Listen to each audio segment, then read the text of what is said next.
जय हिंद दोस्तों। आज के सेशन में हम लोग आरआरबी एएलपी 2024 में पूछे गए प्रश्नों को करेंगे और ये इम्पॉर्टेंट प्रश्न होंगे और इन्हीं के आधार पर आप ये समझ सकते हैं कि आगे आने वाले रेलवे के जो एग्ज़ाम हैं उनमें किस टाइप के प्रश्न पूछे जाएंगे।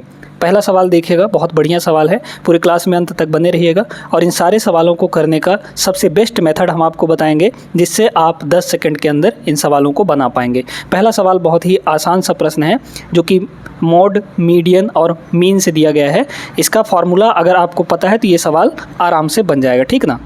देखिए, तो ये मोड, मीडियन और मीन में जो रिलेशन होता है वो होता है मोड इक्वल टू यानी बहुलक इक्वल टू 3 इंटू मीडियन यानी माध्यिका या माध्यक माइनस 2 इंटू मीन यानी कि माध्य, ठीक है। तो यहाँ पर इसी फार्मूले का प्रयोग करके आप इस सवाल को बड़े आसान तरीके से बना सकते हैं। इसका कोई अल्टरनेटिव नहीं है, ये फार्मूला ही लगाना पड़ेगा, ये फार्मूला याद होना चाहिए। यदि किसी आंकड़े का माध्य मीन आपको दिया है 65 के बराबर, उसका बहुलक दिया गया है मोड 23 के बराबर, तो अनुभविक सूत्र का प्रयोग करते हुए माध्य के ज्ञात कीजिए। आपको मीन निकालना है। मोड कितना दिया है 23, तो ये हो गया आपका 23, ठीक है, इक्वल टू इधर हो जाएगा 3 into m minus 2 into mean कितना दिया है 65 के बराबर, तो ये हो गया 65 दूना 130, इधर हो गया 130 इधर आके जुड़ जाएगा, तो 23 में 130 जोड़ेंगे तो 153 हो जाएगा, है ना। और ये 3m, तो 3 आ जाएगा नीचे, m उधर बचेगा यानी कि मीडियन आपके पास बचेगा। कितना हो जाएगा 5 3 15 और 3 1 3, है ना, मतलब 51। तो 51 इस सवाल का सही जवाब option number A is the right answer. सभी को अच्छे से क्लियर हो गया होगा। आगे बढ़िए अगले प्रश्न में। देखिए, इस टाइप के सवाल भी आपसे बहुत ज़्यादा पूछे जाते हैं। एक त्रिभुज है ABC, त्रिभुज DEF के समरूप है। समरूप जब होता है तो उसके जो साइड वाली चीज़ें हैं यानी कि करस्पॉन्डिंग साइड्स का जो अनुपात है वो बराबर होता है दोस्तों, है ना। साइड हो गया या फिर उसके विकर्ण हो गए, जो भी हैं, तो उनके क्या होते हैं, वो बराबर होते हैं, अनुपात बराबर होता है। अब यहाँ पर आप थोड़ा सा देखें तो ABC और DEF के समरूप है, जहाँ पे BC डिवाइड बाई EF, है ना, BC और यहाँ पे है BC डिवाइड बाई EF, है ना। इसका जो रेशियो दिया गया है वो दिया गया है 1/4 के बराबर। अब ये तो एक साइड का रेशियो है, करस्पॉन्डिंग साइड का रेशियो 1/4 दिया है। BC इस वाले त्रिभुज का है और EF इस वाले त्रिभुज का है। क्लियर हो गया। अब आपको क्या चाहिए यहाँ पे, क्षेत्रफल त्रिभुज DEF का और रेशियो क्षेत्रफल किसका, त्रिभुज ABC का, यानी उल्टा बोला गया है आपको, है ना। तो ध्यान रखिएगा कि अगर आपको संगत भुजाओं का अनुपात दिया है और क्षेत्रफल का अनुपात चाहिए तो क्षेत्रफल का अनुपात क्या हो जाएगा, संगत भुजाओं का स्क्वायर हो जाता है, स्क्वायर के फॉर्म में आता है। क्लियर है ये बात। तो यहाँ पे BC, तो BC कहाँ है, आपको नीचे दिख रहा है, ये त्रिभुज ABC के लिए है, तो मतलब BC का जब हम स्क्वायर करेंगे तो हमको इसका रेशियो मिलेगा यानी कि नीचे वाले का रेशियो मिलेगा। तो BC का स्क्वायर यानी 1 का स्क्वायर, तो आप इसको नीचे लिखिए क्योंकि नीचे दिया गया है। और EF किस त्रिभुज में है, DEF में है, तो इसका जब स्क्वायर करेंगे तो हमको ऊपर वाले त्रिभुज का यहाँ पे क्षेत्रफल मिल जाएगा। तो 4 का स्क्वायर कितना होगा, 16 हो जाएगा। कन्फ्यूज नहीं होइएगा क्योंकि यहाँ पर आपको फंसाने के लिए उल्टा पूछ लिया गया है ना, जबकि यहाँ पे सीधा दिया था BC और डिवाइड बाई EF दिया गया था। तो 16/1 रेशियो होगा, यानी ऑप्शन नंबर सेकंड करेक्ट होगा। थर्ड मत मार दीजिएगा, ये गलत हो जाएगा, ठीक है। ऐसे छोटी छोटी चीज़ों का ध्यान रखिए। आगे बढ़िए। चलिए अब इस सवाल को देखिए। अब इस सवाल में है क्या ना कि आपको माध्यक निकालना है यानी मीडियन निकालना है। तो मीडियन निकालने के लिए सबसे पहले हम लोग या तो असेंडिंग ऑर्डर में बैठा लेते हैं या फिर डिसेंडिंग ऑर्डर में, यानी बढ़ते हुए क्रम में या फिर घटते हुए क्रम में बैठा लेते हैं जो हमारे पास डाटा दिया गया है। लेकिन आप डायरेक्टली कैसे करेंगे इसको, है ना, एक बार पहले असेंडिंग ऑर्डर में लिखेंगे फिर देखेंगे कि कौन सा बीच में आ रहा है। तो आपको ऐसा नहीं करना है, आप एक थोड़ा सा काम करिए। यहाँ पे ये काम कर सकते हैं कि देखिए सबसे छोटा संख्या कौन सा है, यहाँ पे सबसे छोटा संख्या 20 है और 20 कई बार है ना। तो 20 को पहले सर्किल कर लीजिए। 20 यहाँ है, 20 यहाँ है और 20 यहाँ है ना, और 20 यहाँ है, 20 यहाँ है और 20 यहाँ है। फिर आप क्या करिए कि छोटे वाले संख्याओं से आप सबसे बड़े वाले संख्याओं को एक एक करके काटते चलिए, है ना। देखिए सबसे पहले ये छोटा सा संख्या 20 कटेगा। सबसे बड़ा संख्या ढूंढिए कहाँ है। सबसे बड़ा संख्या आपके पास यहाँ पे 43 है, तो कट गया एक ठो। फिर एक ठो और छोटा संख्या लीजिए, है ना, एक छोटा संख्या और एक बड़ा संख्या, सबसे बड़ा संख्या, इनको काटते जाना है।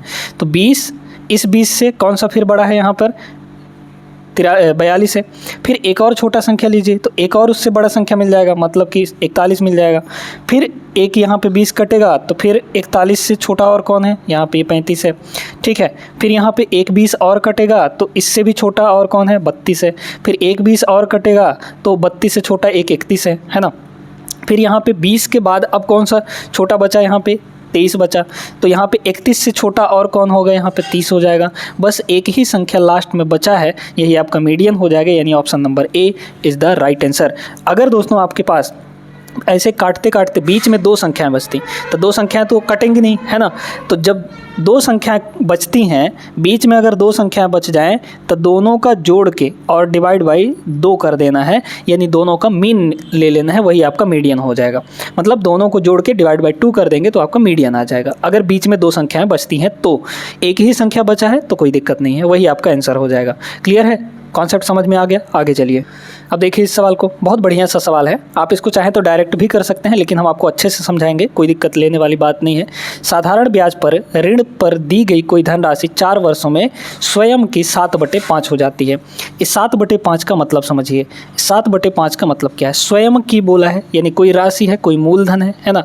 तो स्वयं की बोला है यानी मूलधन की बोला है, तो मूलधन जिसकी बोला जाता है वो आपका नीचे होता है, जिससे कंपैरिजन होता है चीज़ें वो आपकी हमेशा नीचे रहती हैं। तो ये आपका मूलधन है यानी कि प्रिंसिपल है, ठीक है। स्वयं की हो जाती है, हो गई कितनी हो गई, तो 5 की कितनी हो गई, 7/5 हुई, मतलब 7 हो गई है वो, है ना, 7 हो गई है। यानी ये आपका अमाउंट है, ये आपका क्या है, अमाउंट है। यानी जैसे मान लीजिए कि आप 5 रुपये किसी से उधार लिए और 4 साल में वो 7 रुपये हो गया, है ना, मतलब ये अमाउंट है। तो यहाँ से इंटरेस्ट कितना बना होगा भाई, 5 रुपया लिया था, 7 रुपये हो गया, यानी कि 2 रुपये उसमें इंटरेस्ट जुड़ गया होगा, यानी कि एसआई कितना हो गया, यहाँ पे इंटरेस्ट आपका यहाँ पे 2 रुपये हो गया। क्लियर है, 2 रुपये हो गया, है ना। अब अगर आप डायरेक्ट नहीं कर पाते हैं, तो आप सीधा सीधा ये फॉर्मूला लगा दीजिए। एसआई इक्वल टू क्या होता है, एसआई इक्वल टू PRT/100, यही ना होता है, PRT/100। यहाँ से डायरेक्टली आपकी वैल्यू आ जाएगी। अगर आप ये सब तिकड़मबाजी नहीं समझते हैं तो बस इतना समझ लीजिए, ये आपका फॉर्मूला डायरेक्ट लगा देंगे, है ना। एसआई कितना है, 2 रुपये है, और ये 200 इधर 100 इधर आ जाएगा तो मल्टीप्लाई हो जाएगा, इक्वल टू मूलधन कितना है यहाँ पे 5 के बराबर है, इनटू रेट हमको नहीं पता, यही हमको निकालना है, और टाइम यहाँ पे 4 साल में हो रहा है तो 4 साल, ठीक है। डिवाइड का 100 तो इधर ले आए हैं, कोई दिक्कत नहीं है ना। देखिए 4 पंचे 20, 20 से ये 5 बार में कट जाएगा, है ना, और 5 दूना 10, तो रेट आपका कितना आ गया, सीधे सीधे 10% के बराबर आ गया, ठीक है, 10% के बराबर। Option number A is the right answer.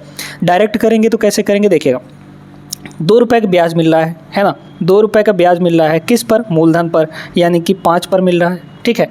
तो इसका परसेंटेज वैल्यू कितना होगा, इसका परसेंटेज वैल्यू हो जाएगा 2/5 का मतलब 40%, है ना।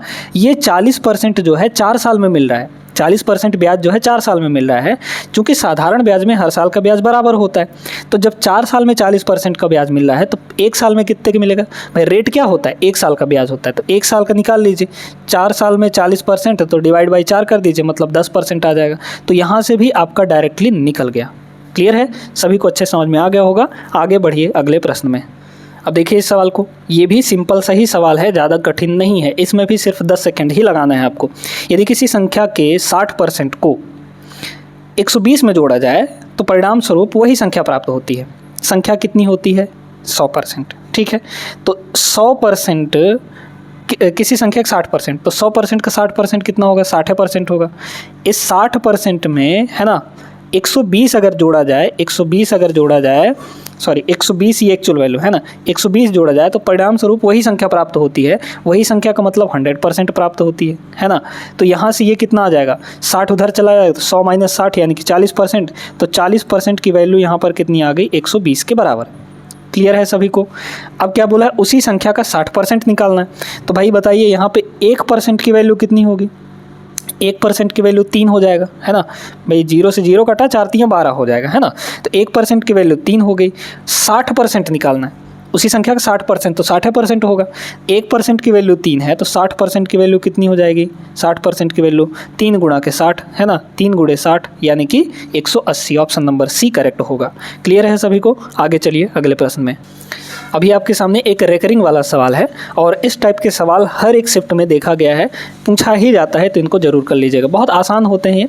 इसमें है क्या कि यहाँ पे 6.46464646 ये जो 46 है ये रिपीट हो रहा है, तो इसको हम एक तरीके से और कैसे लिख सकते हैं, 6.46 यही 2 डिजिट रिपीट हो रहे हैं तो इसी के ऊपर बार लगा देंगे।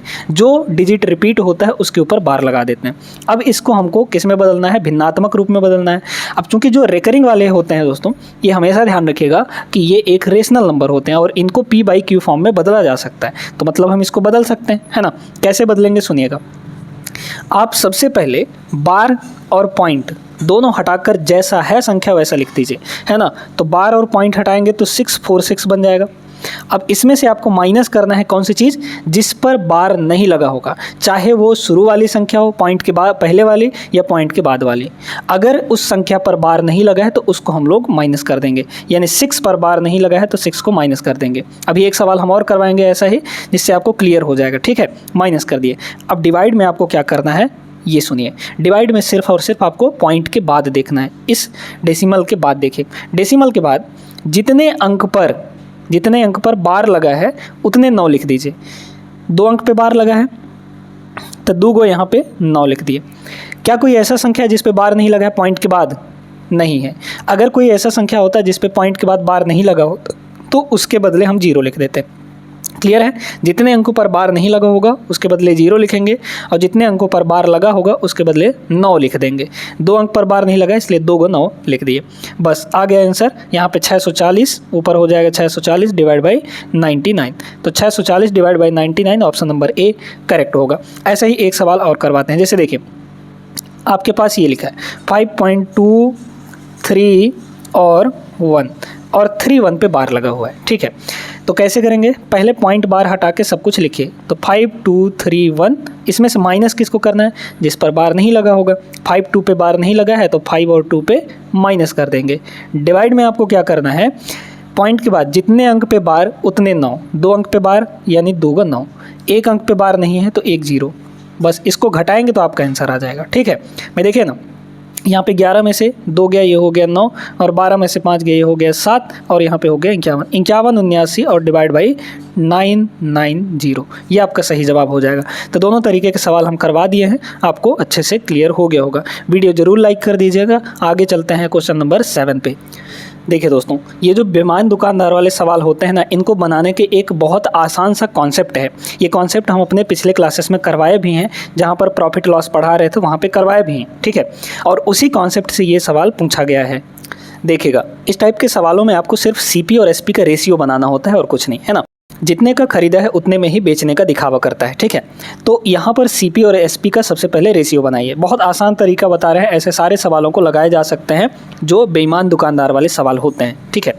देखिए, तो ऐसा दिखावा करता है कि भाई जितना में हम खरीदे हैं उतने में ही बेचेंगे, है ना।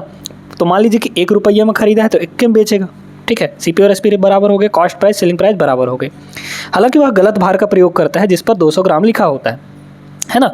वो 200 ग्राम तौल के देता है अपने हिसाब से, लेकिन वो कम तौलता है ना। एक्चुअली वो कम होता है, वो बाट कम का होता है, 200 ग्राम का नहीं होता, बस उस पर लिखा हुआ होता है। इस गलत भार का उपयोग करके दुकानदार को 25% का लाभ हो जाता है। 25% का लाभ का मतलब क्या हुआ, 25% की अगर फ्रैक्शन वैल्यू देखें तो 25% बराबर होता है 1/4, है ना। अब चाहे अगर आपको प्रॉफिट परसेंट दिया हो या लॉस परसेंटेज दिया हो, जब भी आप उसको फ्रैक्शन में बदलेंगे तो नीचे आपको CP दिखेगा यानी कॉस्ट प्राइस दिखेगा और ऊपर दिखता है अगर आपको प्रॉफिट दिया है तो ये प्रॉफिट हो जाएगा और लॉस दिया है तो ऊपर वाला लॉस हो जाएगा, ठीक है। तो नीचे आपका CP है, माने कि 4 का सामान 4 पे 1 का प्रॉफिट यानी बेचेगा कितने में, सेलिंग प्राइस 5 हो जाएगी, ठीक है। तो ऐसा समझ लीजिए कि 4 पे खरीद के 5 पे बेच रहा है ना, ऐसा आप समझ सकते हैं। अब हमने आपको बहुत बार बताया, अपने शॉर्ट्स के माध्यम से भी बताया है कि जितने का वो दुकानदार आपसे पैसा ले रहा है वो उसका सेलिंग प्राइस होगा। जितने का आपसे पैसा ले रहा है, जितने भार का पैसा ले रहा है, भाई देखिए वो गलत भार का प्रयोग करता है जिस पे 200 ग्राम लिखा है। वो आपसे 200 ग्राम का, भले वो कम है बट 200 ग्राम लिखा है ना उस पर, तो आप पैसे कितने का दे रहे हैं, 200 ग्राम का दे रहे हैं। मतलब वो आपसे पैसा कितने का ले रहा है, 200 ग्राम का ले रहा है। तो जितने का वो पैसा लेगा, जितने का वो पैसा लेगा वो उसका क्या होगा, सेलिंग प्राइस होगा, ठीक है। अब पहले थोड़ा सा यहाँ पे सक्सेसिव निकाल लीजिए, है ना, इधर भी रेशियो है और इधर भी रेशियो है, तो 4 एकम ये हो गया 4 और ये हो जाएगा 5 एकम 5, ठीक है। अब देखिए यहाँ पे 200 ग्राम SP 200 ग्राम होगा, तो सेलिंग प्राइस यहाँ पे कितनी है 5 है, तो ये आपका 200 ग्राम के बराबर, ठीक है। 2 यूनिट के 5 की वैल्यू 200 ग्राम, ठीक है। तो हमको क्या चाहिए, वास्तविकता में चाहिए, वास्तविकता में कितना होगा, यानी कि 4 यूनिट की वैल्यू चाहिए, है ना, कितना में ख़रीदा था या फिर कितने में वो देगा, एक्चुअली उसका है कितना, है ना। तो ये कितना गुना हो रहा है, 4 गुना हो रहा है, यानी 40 गुना हो रहा है ना। मैं देखें ना, 5 की वैल्यू 200 तो 1 की वैल्यू 40 हो जाएगी, 1 की वैल्यू जब 40 तो 4 की वैल्यू कितनी होगी 160 हो जाएगी, है ना, सॉरी हाँ 160 ग्राम, 160, ठीक है। तो 160 ग्राम यानी वास्तविकता में उसका जो वजन था वो कितना था 160 ग्राम था, यानी ऑप्शन नंबर सेकंड इसका करेक्ट जवाब होगा। ये तरीका बहुत इफ़िशियंट है और आपको कम समय में आंसर निकाल कर दे देगा दोस्तों। उम्मीद करते हैं समझ आ गया होगा। आगे चलिए इस सवाल को देखें। अब इस सवाल का जो आंसर है इसी में छुपा हुआ है, आपको ढूंढना पड़ेगा। 2 कक्षाएं A और B हैं। यदि 7 विद्यार्थियों को A से B में स्थानांतरित किया जाता है तो B में A से दोगुनी संख्या के विद्यार्थी होंगे। यदि 3 विद्यार्थी को B से A में भेजा जाता है तो दोनों कक्षाओं में विद्यार्थियों की संख्या यहाँ पे समान हो जाती है। देखिए B से 3 विद्यार्थी निकाले गए, ठीक है, B से 3 विद्यार्थी निकाले गए मतलब माइनस हो गए, ठीक है। तो A में 3 विद्यार्थी बढ़ जाएंगे क्योंकि A में भेजा गया है, तो A में 3 विद्यार्थी यहाँ पे बढ़ गए, है ना, A में 3 विद्यार्थी बढ़ गए। आपको यहाँ पे इनको पहले नहीं देखना है, पहले इस स्टेटमेंट को देखिए, इस स्टेटमेंट को, ठीक है। उसके बाद दोनों कक्षाओं में विद्यार्थियों की संख्या बराबर हो जाती है, तो इनको बराबर कर दीजिए भाई। B से 3 निकल गए और A में 3 चले गए, जुड़ गए तो बराबर हो गए। आपको पूछा गया है दोनों संख्याओं के विद्यार्थियों की संख्या के बीच में धनात्मक अंतर चाहिए। A को इधर ले आइए तो हो जाएगा B माइनस A और इक्वल टू, इधर +3 है, ये -3 उधर जाएगा तो +3 हो जाएगा, यानी 3 और 3 ये आपका टोटल कितना हो गया यहाँ पे 3 और 3 हो जाएगा 6। आपको पूछा क्या था, अंतर ही ना पूछा था, तो B माइनस A अंतर कितना आया 6 का आया है, ऑप्शन नंबर सेकंड करेक्ट हो गया। ऊपर कुछ नहीं करना था आपको, समझ में आया। ऐसे सवालों को उड़ाना होता है। आगे बढ़िए अगले प्रश्न में। चलिए अब इस सवाल को देखिए। ये टाइम एंड डिस्टेंस का सवाल है, बहुत अच्छा सवाल है। इस टाइप के सवाल हम आपको करवाए भी हैं, ठीक ना, अपने रेलवे बैच में। 2 व्यक्ति 56 किलोमीटर की दूरी पर स्थित 2 स्थानों से एक दूसरे की ओर गाड़ी चलाते हुए आते हैं। पहले व्यक्ति की चाल 12 kmph है और दूसरे व्यक्ति की चाल यहाँ पे 14 kmph है। यहाँ पे सुनिएगा, यहाँ पे और यहाँ पे 2 व्यक्ति हैं, है ना, दोनों के बीच की दूरी कितनी है 56 किलोमीटर टोटल। एक चल रहा है इधर से और एक चल रहा है इधर से, तो यहाँ से जो चल रहा है उसकी स्पीड 12 की है ना, 12 kmph, और इधर से जो चल रहा है उसकी स्पीड 14 kmph है। यदि वे एक साथ गाड़ी चलाना है, ये इंपॉर्टेंट यहाँ पे पॉइंट दिया गया है कि वो एक साथ ही चलते हैं, मतलब टाइम यहाँ पे बराबर है, एक ही समय पे स्टार्ट किए, है ना। कितने समय बाद वे एक दूसरे से 4 किलोमीटर की दूरी पर होंगे, मतलब इधर से ये चला तो यहाँ पर पहुँचा और इधर से ये चला तो यहाँ पर पहुँचा, और दोनों के बीच का गैप यहाँ पे कितना है, यहाँ पे 4 किलोमीटर के बराबर है, ठीक है। अब ये बताइए दोस्तों कि ये दोनों एक दूसरे के विपरीत दिशा में चल रहे हैं, एक इधर चल रहा है तो एक इधर चल रहा है, यानी विपरीत दिशा में चल रहे हैं। तो जब भी विपरीत दिशा में चलते हैं तो यहाँ पे क्या होता है, जो रिलेटिव स्पीड होती है वो जुड़ जाती है ना। अब ये बताइए दोनों ने मिलकर कितनी दूरी तय की। देखिए दोनों के बीच में 4 किलोमीटर, यानी इस 4 किलोमीटर को उन दोनों ने नहीं कवर किया, है ना, तो जो नहीं कवर किया उसको हटा दीजिए, यानी उतना दूरी नहीं चला गया है। तो यहाँ से यहाँ तक टोटल 56 किलोमीटर था, जिसमें से उन्होंने 4 किलोमीटर नहीं तय किया है, तो दोनों मिला के कितना तय किए, यहाँ पे 56 - 4 यानी कि 52 किलोमीटर, है ना, 56 - 4 यानी कि दोनों ने मिलाकर 52 किलोमीटर की दूरी तय की है। किस स्पीड से, अब उनका रिलेटिव स्पीड लिया जाए, क्योंकि एक डायरेक्शन में मतलब एक दूसरे के विपरीत दिशा में चल रहे हैं तो उनकी रिलेटिव स्पीड बढ़ जाएगी। टाइम इक्वल टू क्या होता है, distance upon speed. Time equal to distance upon speed, है ना, डिस्टेंस अपॉन स्पीड। लेकिन अब की बार यहाँ पे रिलेटिव स्पीड लेना है, अपेक्षिक चाल लेना है। डिस्टेंस कितना है यहाँ पे 52 kmph, 52 किलोमीटर, और डिवाइड बाई स्पीड कितनी होगी, दोनों को जोड़िए, इधर 12 इधर 14, तो 12 और 14 कितना हो जाएगा 26 हो जाएगा, ठीक है। तो 26 दूना 52 यानी कि 2 घंटे, 2 घंटे का टाइम लगेगा। Option number A correct answer हो जाएगा। मान लीजिए कि एक दूसरे के ओर ही चलते, जैसे ऐसे समझ लीजिए कि एक ही डायरेक्शन में चलते, इधर ये चल रहा है इधर ये चल रहा है ना, तो जब एक ही डायरेक्शन में चलते हैं तो वहाँ पर रिलेटिव स्पीड जो होता है वो घट जाता है, मतलब रिलेटिव स्पीड जो होगा डिफरेंस में आएगा। समझ में आया सभी को। आगे बढ़ते हैं। इस सवाल को देखिएगा, ये बहुत ही आसान सा सवाल है, बहुत सिंपल सा सवाल है, लेकिन तब जब आप कॉन्सेप्ट जानेंगे तब, है ना। बिना कॉन्सेप्ट जाने इसको लगाएंगे तो बहुत सारा समय लग जाएगा। यहाँ पर थोड़ा ऑब्जर्व करें, 4.32 दिया है, यहाँ भी 4.32 दिया है। अगर इन दोनों को a माने तो a स्क्वायर है यहाँ पे, है ना, a इंटू a मतलब a स्क्वायर, माइनस 2.64 को अगर b माने तो b इंटू b मतलब b स्क्वायर है ये, ठीक है, b स्क्वायर है ये। और थोड़ा सा नीचे आप ऑब्जर्व करिए, यहाँ पे डायरेक्ट दे दिया गया है। थोड़ा सा ये देखिए कि अगर हम 4.32 में घटा दें कितना, 2.64 अगर हम लोग घटा दें तो क्या मिलेगा हमको, 12 में से 4 गया ये हो गया 8, 12 में से 6 गया ये हो गया 6, और यहाँ पे 3 में से 2 गया ये हो गया 1, 1.68 मिला कि नहीं जो यहाँ पर है। तो ये क्या है, ये दोनों का डिफरेंस है, यानी 4.32 और माइनस 2.64 है, यानी कि a माइनस बी है दोस्तों। यहाँ पे ये क्या है, a माइनस बी है। अब आप a square minus b square की वैल्यू क्या जानते हैं, a plus b a minus b, है ना। ये तो अलजेब्रा का फॉर्मूला है, सिंपल सा, है ना। a माइनस बी डिवाइड में कितना है आपके पास, a माइनस बी है, तो क्या a माइनस बी से a माइनस बी ख़त्म हो गया, बस यहाँ पे क्या बचा, a प्लस बी बचा, और यही आपका सही जवाब होगा। बस जोड़ दीजिए दोनों को, a हमारा कितना है 4.32 है और प्लस b कितना है यहाँ पे 2.64 है ना। दोनों को जोड़िए तो 32 4 2 8 4 2 6 हो जाएगा और 6 3 9 हो जाएगा। पॉइंट के बाद 96 कहाँ आ रहा है, यहाँ पे आ रहा है ऑप्शन नंबर बी में, और 4 2 6 हो जाएगा, 6.96 करेक्ट जवाब होगा। ये नहीं कि 4.32 का स्क्वायर करें फिर यहाँ पे 2.64 का स्क्वायर करें। इस पैटर्न पे जो सवाल पूछे जाते हैं उनका फार्मूला लगाइए, एल्जेब्रिक फार्मूला होता है उनका, है ना। आगे चलिए, अब ये जो सवाल है ट्रिग्नोमेट्रिक का सवाल है, आप इसको फार्मूला बेस्ड है, मतलब कि अगर वैल्यू जानते हैं तो सिर्फ वैल्यू पुट करिए, आपका आंसर आ जाएगा। क्या दिया गया है देखिए, cos 45 तो sin 45 cos 45 दोनों की वैल्यू एक ही होती है, जो कि होती है 1/√2, ठीक है। डिवाइड में क्या है tan 30, तो tan 30 1/√3 होता है ना। और प्लस cos 60 है तो cos 60 की भी वैल्यू 1/√3 होती है ना। तो ये हो गया, तो ऊपर हो गया 1/√2, ठीक है, ध्यान देते जाइएगा। और डिवाइड में देखिए 1/√3 और 1/√3 दोनों मिलाकर कितना हो गया, 2/√3 हो गया, है ना, मतलब डबल हो जाएगा, 2/√3 हो गया। क्लियर है।